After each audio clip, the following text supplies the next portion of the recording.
Shalom, mes peuples de Dieu, je voulais juste partager avec vous ce bon message intitulé l'apostasie. Qu'est-ce que réellement l'apostasie?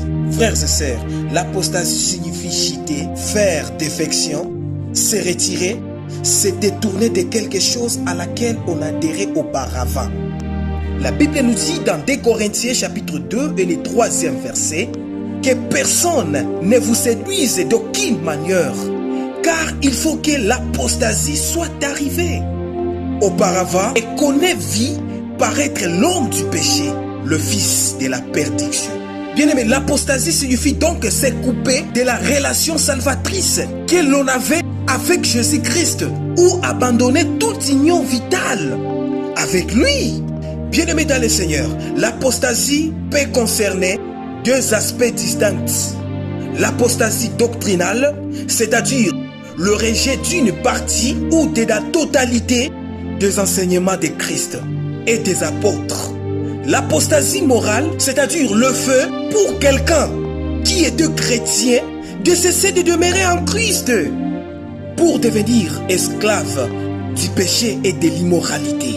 Pourquoi la Bible nous parle-t-elle de l'apostasie? C'est pour nous donner des avertissements très sévères concernant la possibilité de tomber dans l'apostasie. Bien-aimé, à l'approche de la manifestation de l'Antichrist, lors des temps de la fin, une grande apostasie doit se produire au sein de l'Église visible. Voici les étapes qui mènent à l'apostasie. Le chrétien reste dans l'incrédulité et néglige de considérer avec le plus grand sérieux les vérités, les exhortations, les avertissements, les promesses et les enseignements de la parole de Dieu. Le chrétien se laisse de plus en plus séduire par le péché.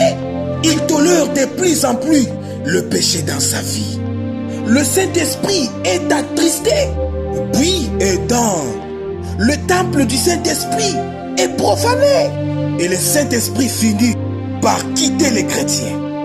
Bien-aimé, si un chrétien continue à pécher volontairement et s'il refuse de se repentir et de retourner vers Dieu, il peut alors atteindre ce point de non-retour. Et la repentance et le salut seront plus possibles. Bien-aimé, la Bible dit dans Jean chapitre 6 et le 37e verset: tout ce que le Père me donne viendront à moi, et je ne mettrai pas dehors celui qui vient à moi. Que le Seigneur vous bénisse. Amen.